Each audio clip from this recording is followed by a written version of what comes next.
I wake up at 9 a.m. every morning after going to bed between 1 and 2 at night on average. I have no fancy morning routine. I check my weight while I'm dieting to make sure the diet's moving in the right direction, which it is. I'm very happy about. The only two staples I have to my morning are a shower and caffeine. I have to have both first thing when I wake up to wake myself up. Everything else is pretty straightforward. I get dressed, I make my bed. I wish I could say I made my bed for some cool reason like I practice task completion, but honestly it's just because filming in my bedroom looks better with a made bed. That's about it. The only thing I consume in the morning, nutrient-wise, is caffeine. I do intermittent fasting, so I don't have a single meal until way later on in the afternoon. I just have caffeine. On training days, I take my pre-workout first thing, even though I don't hit the gym for another several hours. On my days off, I stick to energy drinks. From there, now it's finally time to get to work. I start off the day with easy work before the gym. This means non-stressful work to keep my mind fresh so I can focus in the gym later on. So I start off with clothing line orders. I'm a silent partner in an apparel line, so I go through and process all of the international and domestic orders, and I go through customer service emails. And this can be a process in itself because you wouldn't believe how many people mess up their own addresses, so I gotta go in and correct the address for both domestic and international orders. It takes up a good couple hours of the day, but I love it. I then head downstairs to my finished basement, which I've converted basically into a makeshift warehouse / office space for the apparel line. And I definitely set this place up to be like a chill, work in your boxers sort of way. It's not like shelved or organized. It's organized for me. I know what's in every single box and where everything is, but it's not like it's not like my bedroom. My bed's not made down here. So I process these orders and I'm in charge of fulfilling all of them. So I package every single thing. If there's an issue with inventory, that's on me as well. If we're doing a launch, I'll get hundreds and hundreds and hundreds of orders. If we're doing a promo, I'll get a lot. On a regular average day like this, we still get a good little box full of them. And that covers the orders. I put them on my designated outgoing mail end table, and that's a wrap for that. After that, it's about 20 minutes spent on my own personal business email, going over collab proposals from businesses and some negotiation stuff. I forgot to mention, pound water, especially before you train, especially if you took caffeine already like I did. Make sure you hydrate like crazy during the morning time. Huge for performance in the gym. Then it's video editing time. I still use iMovie. I did use Final Cut Pro, but I need a new computer. But I plan to upgrade my computer, cameras, everything all at once soon.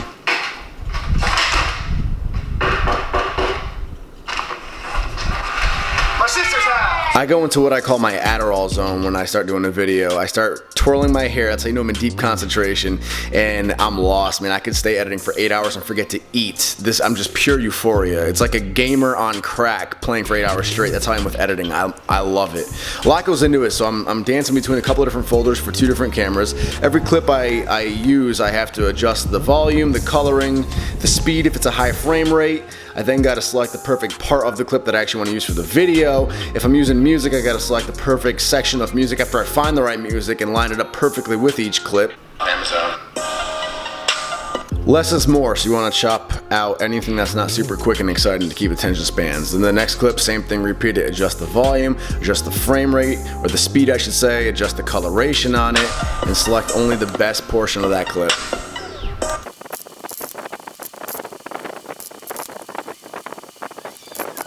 The devil's in the details, so like for example, if I want to add a talking point that I filmed in, I have to cut the music, lower the volume of the music where the talking will be, fade the other part of the music out so it segues. See, nice clean fade. Then I go to get my audio clip. Something outdoors that's going to be different, unique. Make sure it's the correct one, drag it down so it's just in the audio section, and then line it up.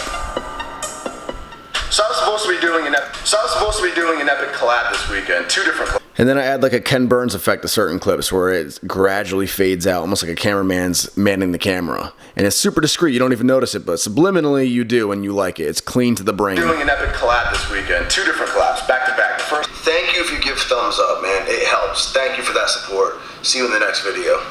Stay jacked.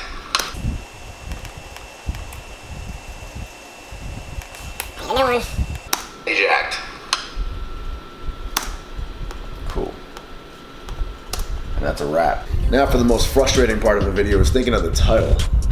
You either lean a little bit towards the clickbaity side of it and you get a lot of views and all your viewers see it and 99% of them are happy that you tricked them into watching a video. It's funny to think of it that way. You tricked me into watching a video on a channel I subscribe to so I can watch their videos. It's like, no, you subscribe because you want to watch the videos anyway. My title and thumbnail just kind of help reach out and grab your attention in an age of short attention spans and hundreds of clickbaity videos all over your feed. Or you title a video accurate to what the video's about, no one gets mad at you because no one sees it, nobody watches it. Yeah, I proved that in my last video. My last video, I literally just put an update pose that was in the video and I called it, "The diet is going well." And it fucking dudded. It got like 10K views. Perfect example. So you either clickbait, get a few people mad, but have way better benefits, or make it accurate to the video and no one watches it and you wasted your time making a video. So this video is uploading on private right now. In the meantime, it is time to get out of this house.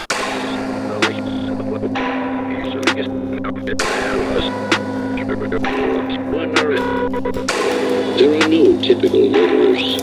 Some plan their crimes meticulously, while others kill on impulse.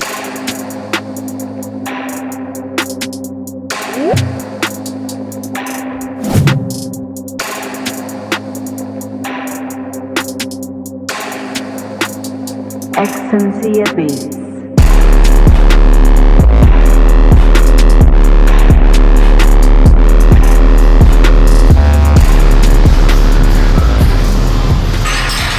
As I told you, I'm restarting my training cycle, so everything's very light and low volume right now. So worked to a single with 315, super easy, just to help me warm up. It makes your working sets feel that much lighter and easier. Then I just did like 5 sets of 8 with 225 beltless. Just nice and easy to dive into it. When I'm fully peaked, I'll work up to 405 for a single and do sets of 315, just to give you an idea of how much lighter I'm going.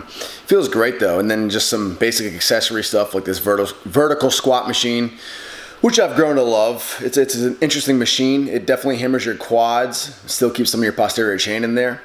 So good workout. This is my 1 out of 2 leg workouts for the day. And then of course I hammer away at hamstrings. 5:45 p.m. The day ran later than I usually like it to as far as getting to the gym and breaking fast. I usually get to the gym pretty early, break fast around 3 o'clock. So this is my first time eating all day long. First thing I do when I come home from the gym immediately is a protein shake.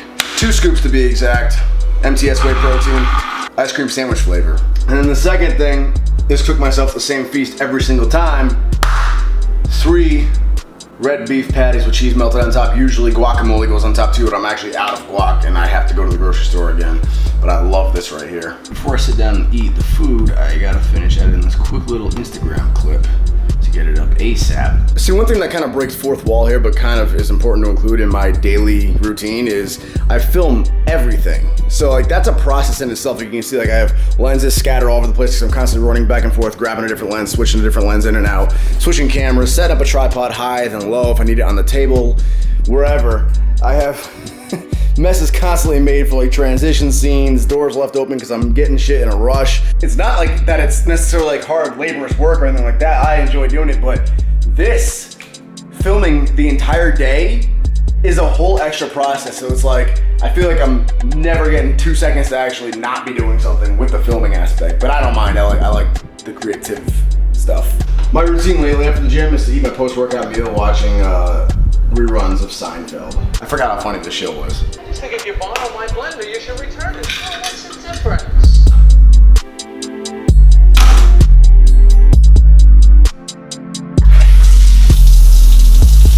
Alex Borstein. When you consider that McFarlane voices Brian, Peter, and all of those characters are obsessed with Squat, bench, deadlift.com. Shout out to Brett Gibbs. 3-time IPF world champ now.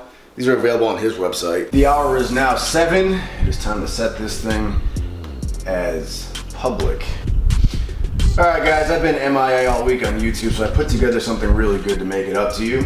And it is going public right now. Bam! You guys voted, and it worked. So you now have a 7 p.m. video. It's live on the YouTube channel now. Guys, I've been MIA all week on YouTube, so I put together something really that is sent out on Instagram. Is shared on my Twitter already? That's that. That video's live. See what the first comment's looking like. First comment from Ted Sting 82. First, always wanted to do that. Well, congrats, man. You made it count this time. She's arrived. Time to go shopping.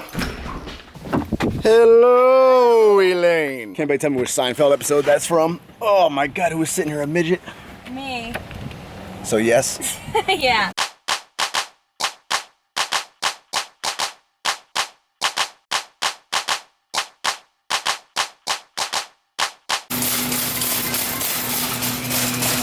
I got the bad wheel. There's always one. So, time for my fruit intake of the day. Micronutrients. I'm experimenting with coconut for this one. Coconut yogurt. Well, that's good. That's good. The best is still the cinnamon apple pie. Caramel apple pie. Anyway, date night tonight, but no wine or anything. It's just Ariana came over, so I'm making us a steak dinner. She's getting the rice. I'm keeping my low carb game going besides this fruit here. Sometimes I'm working really fast and I get lazy and I don't feel like sitting here and readjusting that thing's legs. And I just makeshift a tripod. Exhibit A, the world's most stable tripod. This is actually really dangerous. But it worked. It worked. So we butter Ariana's rice up heavily. She likes the butter. We add her steak in, and then... Maybe save, like, you don't have to use all the goat cheese now. So you can save a little bit, babe. Okay? Okay, lots of goat cheese. That's good, that's good. Pants, seriously, what the fuck? No, you like the goat cheese. I do, but... And then you melt the goat cheese. Yes. Don't overcook the steak. Backseat drive in my steak endeavors. You leave the steak a little bit extra rare if you have to melt the cheese on top of it. That's true. You do a good job, babe. I know. Nick. Stir in the melted goat cheese. Ooh. It's delicious. I mean, basically getting like a homemade Chipotle bowl, but better. No, much better. With goat cheese. It's amazing. Thank and you, handsome. Better cooked steak. Yeah. So it's not the most elegant looking thing because I'm not a chef and I don't care about appearance. But it is one of the best things your taste buds will ever experience in your entire life. Yes. Mine is just the steak with the melted goat cheese. 10.5 ounces of this steak, I might add. Downtime time. This is a time in which I would usually, well, if it was full on downtime, even if she wasn't here, I'd probably play Xbox. We were watching 6 Feet Under season 4. Yes. She's setting it up because I'm technologically literate. And digesting. Yeah. Good night, love you.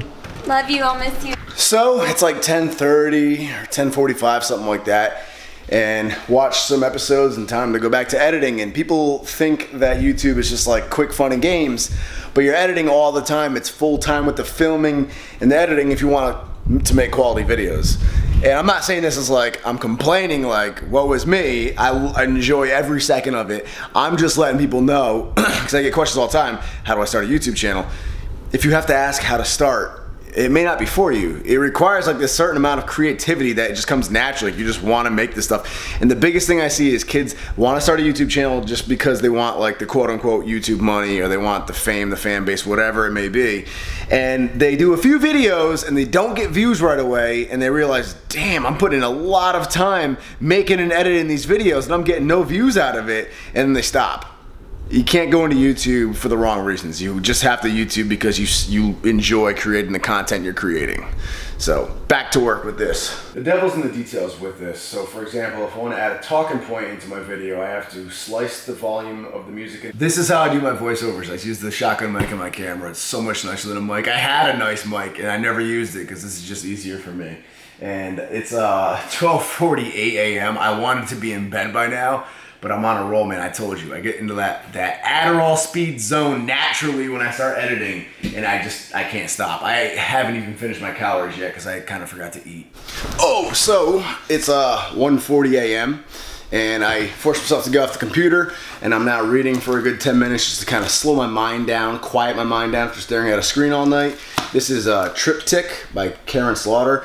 It's like Law and Order versus Silence of the Lambs. I don't know if it's Triptych or Triptych, but Ariana recommended it to me and it's really amazing so far. So this is what a low-key Wednesday looks like, guys. You've seen my more exciting days when I travel, do collaborations, run around the entire state trying to get my car legalized, which I'm doing more of tomorrow. This is what a low-key average day looks like, and I like these kinds of days. It's a perfect Wednesday. Tomorrow, my cousin's coming down. There's gonna be a big family event. I might end up in a tent. I'll show you all of that in the next video though. So thank you so much for tuning into this video. If you gave it a thumbs up, thank you for that. That is tremendous support. It helps the video and the channel out so much. I will see you in the next video, guys.